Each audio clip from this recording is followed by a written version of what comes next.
In tonight's Government Insider, the IRS breach expands. On Friday, the agency announced hackers may have stolen tax information on 700,000 people. That's more than double the previous estimate. And for details, I'm joined now by Francis Rose, federal government expert and host of National Defense Week, Sunday mornings at 11 o'clock on WMAL Radio, 105.9 FM and AM 630. Thanks for being here, Francis. Thank you very much, Mike. So this breach was discovered last May. Thieves traced to Russia accessed a system called Get Transcripts. So catch us up now. What's happened since then? Well, since then, the IRS has learned on several occasions that more people's information was stolen by the hackers than was previously suspected. And the IRS is, of course, going through the process of notifying taxpayers that their information may have been compromised. This is a challenge for all federal agencies because chief information officers that are really in the know in the government tell me that there are two agencies. There are two kinds of agencies. There are agencies that have been hacked and there are agencies that don't know they've been hacked yet. And so this is something that the IRS is not unique in dealing with inside the federal government, Mike. IRS Commissioner John Koskinen says the agency, quote, is committed to protecting taxpayers on multiple fronts against tax-related identity theft, end quote. You sat down with the commissioner recently. Can you give our viewers some context here? The agency's obviously facing a lot of staffing and budgetary pressures. Are all of those factors related? Yeah, well, that's what he tells me, Mike, is that the big problems that the IRS has technologically stem from the fact that their budget has contracted considerably in the last 5 years. The number of people that work for the agency has gotten a lot smaller in the last 5 years, and that they're making decisions that are no longer in the cutting fat realm, they're in the cutting muscle down to the bone realm. And they're really doing things that they would like to not have to do technologically. They're patching old systems, in some cases 30, 40, 50-year-old IT systems inside the Internal Revenue Service. And some of these systems are so old that the people that can actually write the code for them are harder and harder to identify. And so this is the situation that Commissioner Koskinen is presenting to Congress every year and saying, please don't cut our budget. Here are the things that we would spend the money on if you gave us more, and he doesn't get more. I would expect to hear more of that than when he gets called to the Hill. And I say when, there's no definitive hearing date yet, but I'm sure there'll be one with the news that the amount of people that this has affected has now expanded, Mike. Let's drill down on this figure, 700,000. Yeah. It reminds me a little bit of the data breach in 2014 that was reported in 2015 at the Office of Personnel Management. That figure at OPM ballooned as well. Do you think these revelations will result in new outrage, more outrage than we saw before?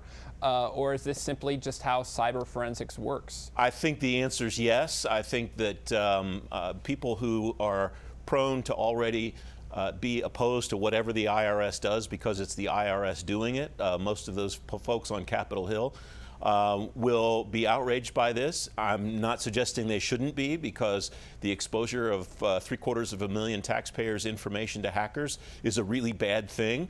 However, the IRS would say it's a really bad thing, and they would say they're going to do, as you mentioned, everything they can to try to make things right. I think what we will see, though, is a continued focus on exactly what every agency is doing, not just the Internal Revenue Service and not just OPM, to try to protect the personally identifiable information of the citizens whose information they have. The comparison that you make to the OPM cyber breach is exactly right, I think. I don't recall a time when OPM nor the IRS has said definitively, this is how many taxpayers or employees' information has been compromised, and this is the end of it, and then another number comes out. Each time we've seen the agency say, this could affect as many as, and then we find out the number gets larger. That might sound like a cop-out to some people, but as you mentioned, this is the nature of cyber forensics, in that you look at what you can look at. It's like conducting a criminal investigation, and you don't always see all the clues when you immediately begin the investigation. Let's turn, Francis, to the Federal Aviation Administration. Republicans have sidelined a bill that would have moved responsibility for running the nation's air traffic control system from the government to a private nonprofit corporation. How would this work exactly, and why was this bill introduced? Was there a need for an overhaul?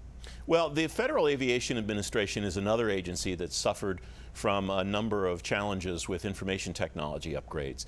The FAA has tried to upgrade over the last half decade to decade the software system that it uses to track airplanes in the sky. And it's getting to the point now where it's really a challenge for the air traffic controllers to be able to manage the heightened amount of traffic. All of the airlines are trying to fly as many planes as they can to enhance their profitability, and because there's demand, citizens want to go places, and there's goods to move through the air, and so the air traffic system is very heavily taxed right now technologically. They haven't been successful at doing that. The FAA has had some of the same IT challenges that other agencies have had, and so this was an effort, the proponents of this transition say, to move the air traffic control system to a nonprofit organization. They wanted to avoid all appearances of some company in the private sector making a ton of money off the air traffic control system. But what really, I think, set this back, Mike, is the revelation last week that the chairman of the House Transportation Committee, Bill Schuster of Pennsylvania, was spending the weekend in a luxury resort with one of the top lobbyists for the aviation industry in the United States, who happens to be his girlfriend. And I think there are a lot of people on the Hill in both parties that said, even if they agreed with what was behind this effort, this was a bad time to pursue it at the same time these news stories were coming out. Not great optics for that effort. Bad optics, So Republicans pull the measure, but there are still bipartisan calls to reform the air traffic control system. At the very least, as you mentioned, there's a supply and demand issue with air traffic controllers. So what happens now? Well, that's a good question, and that will be one of the things that Schuster's Transportation Committee will work on next. Now, he has said that he's not abandoning this effort. He believes in the effort, and he is going to continue to push it. He uses the term education as far as what he wants to do among his members, his fellow members on both sides of the aisle, explain to them how this nonprofit would work and what it would mean. But it would be surprising to me if anything moved on this anytime in the foreseeable future. Francis Rose, host of National Defense Week and federal government expert. Thanks so much, Francis. Thank you, Mike.